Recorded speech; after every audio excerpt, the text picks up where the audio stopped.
So before we start to make this effect or start this tutorial, let's put some ground rules, okay?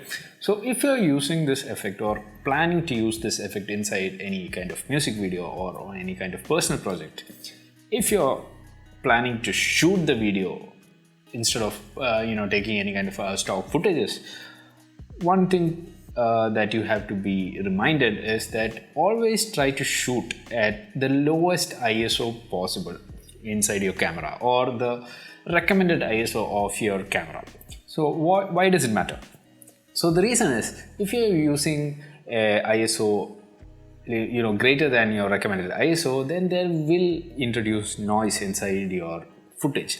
So when there is noise inside the footage, the planar tracker really doesn't have enough information to track, and the tracking will not be really smooth. So just keep in mind, if you're using this effect and if you want to create any kind of project for your personal projects or any kind of work, commercial work or something, I really recommend you guys to shoot at your lowest ISO inside your camera or the recommended ISO inside your camera. So the reason is, if you're bumping up ISO to a really high extent, it will have noise inside your footage. So if there is noise inside your footage, then the planar tracker, which is used to this tracking, would not do the perfect job. And in turn, the tracking won't be really good. So shoot in the lowest ISO possible if you're planning to make this kind of effect from scratch. So without further ado, let's get into Resolve. Do anything, go to the Fusion tab, and here I'm selecting the media in one and pressing Ctrl and space, typing planar tracker, and just masking somewhat around here. Whole face.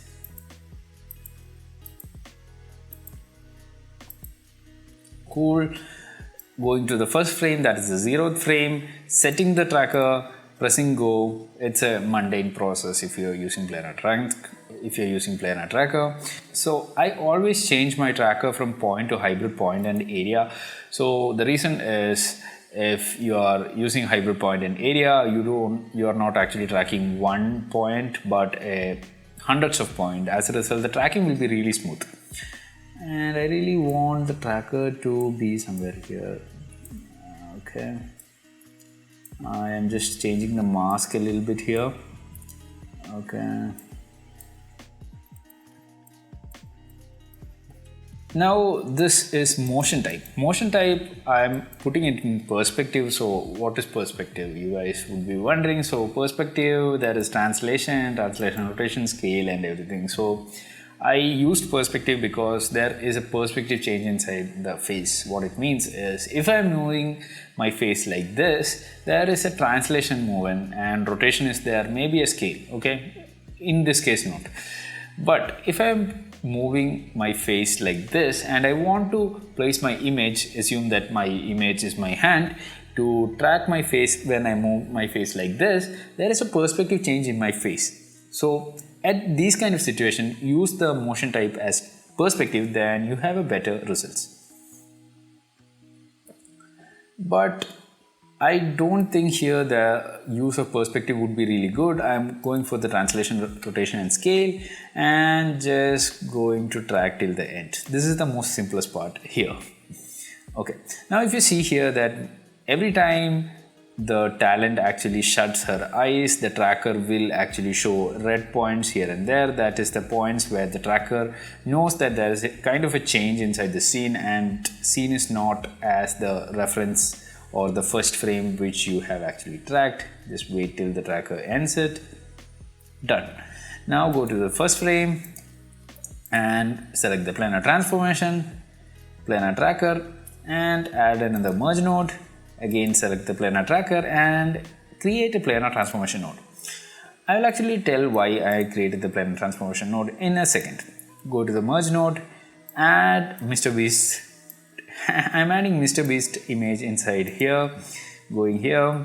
So he's actually one of the most famous and really big YouTubers, and he's really, fucking talented YouTuber, and I really adore this person because he's not kind of an influencer, more of a business person.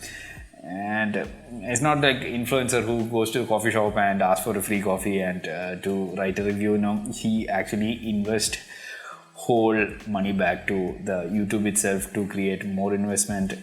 He's a really cool guy and he's really brilliant at that, and he's really brilliant creating content and thumbnails. So I'll actually a fucking fan of him. So leave that. So I only need the left eye, or so here I only need the left eye of Mr. Beast. So I'm selecting media in 2, which is Mr. Beast. I'm just renaming it for your sake. Okay, and I am using the polygon mask. So I'm inverting the mask so that I can see Mr. Beast. Okay, so I have actually done this effect inside After Effects, and it was not really easy because one, tracking in After Effects is not really good. You have to actually use third-party plugins and stuff. Davinci doesn't need that. It's actually a relief actually.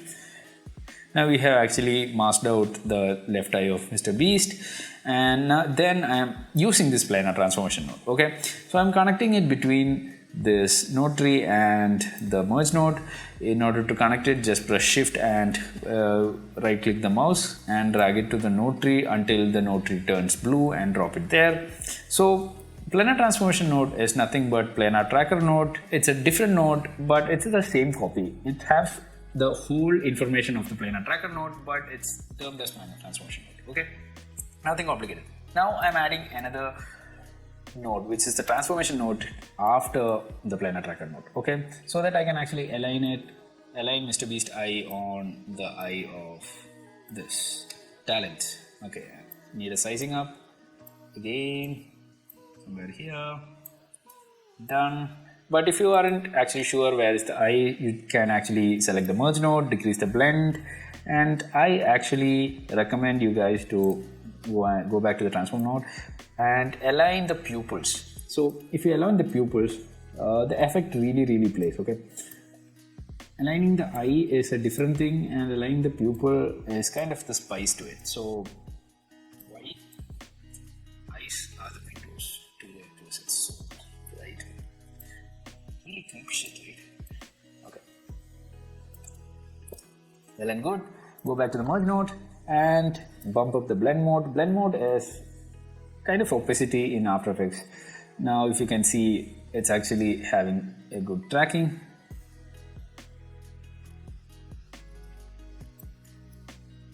Okay, so I only need the eye to actually go till the first second. That I don't really want it to go till the first second. I need it to go to 12 seconds, which is I need it to go to 12 frames, which is kind of a half a second. So I'm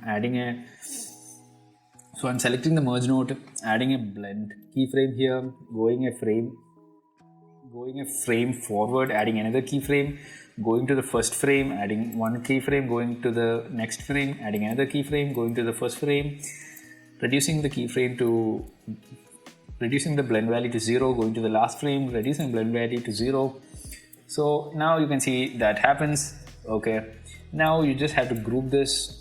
Grouping is kind of really good for 2 reasons. So first reason is your node structure will be really neat. Second reason is your Davinci won't actually crash. It's kind of a weird thing actually happening. If you group it, the crashing is coming down, because if you're making a really big animation inside Fusion, I highly recommend to group anything so that the Davinci doesn't crash. For example, now I'm not actually having a custom PC which has a dedicated fan and liquid cooling and stuff. I'm actually working on a laptop, and laptop has limitations, and the work I do in this laptop has no limitations. So that's kind of an issue for me right now.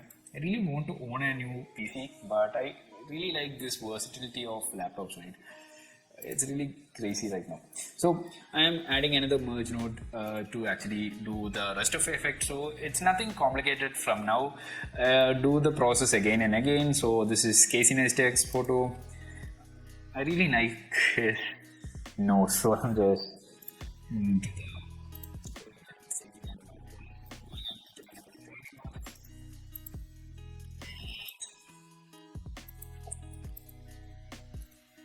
selecting there, inverting the mask back, and I need another planar tracker. And where is the planar tracker? Yeah, okay, it's hiding here. Okay, so I'm putting in between it. So as you can see, as soon as the node tree turns blue, just leave your mouse button, it will come and fix it inside the node tree. And in the transformation node, increase the size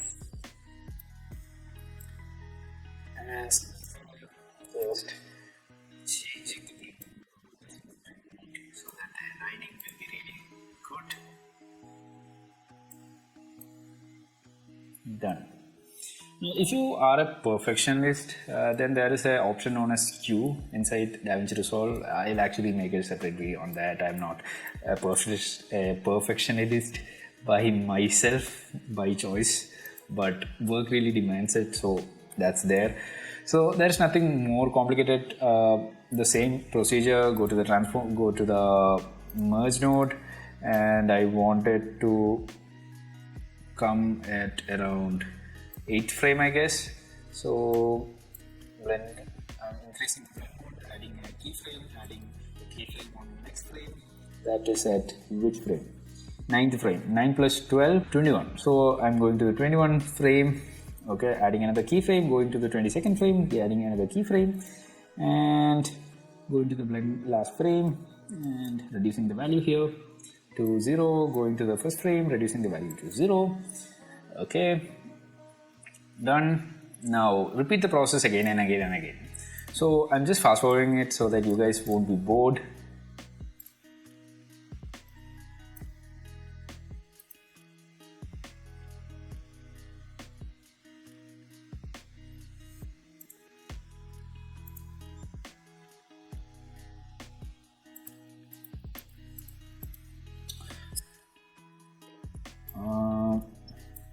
Yeah, mask.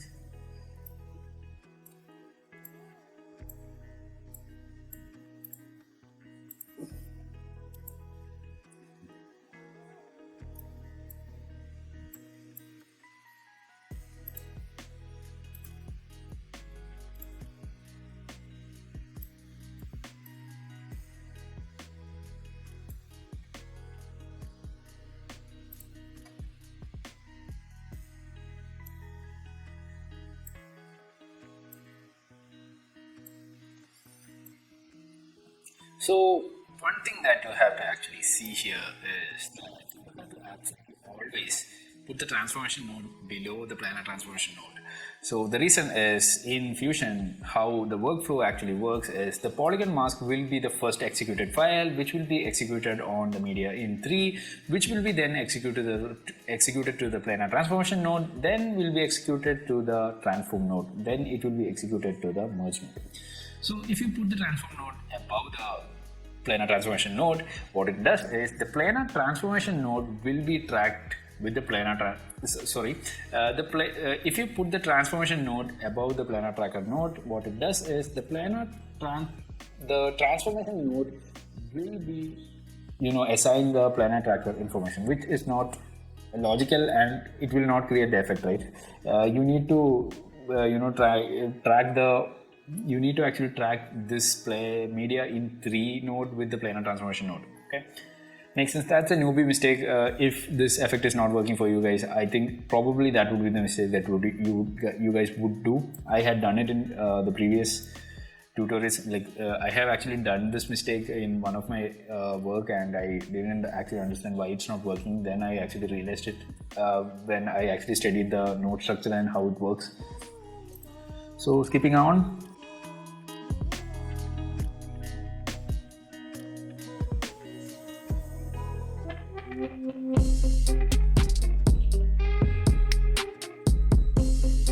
So we have actually made the whole effect inside Davinci Resolve, and it's really simple and the workflow is really good. And you have no crashes right now, okay? So if you are working in After Effects and especially inside a laptop like this, it will crash once or twice for sure. That's my experience, right?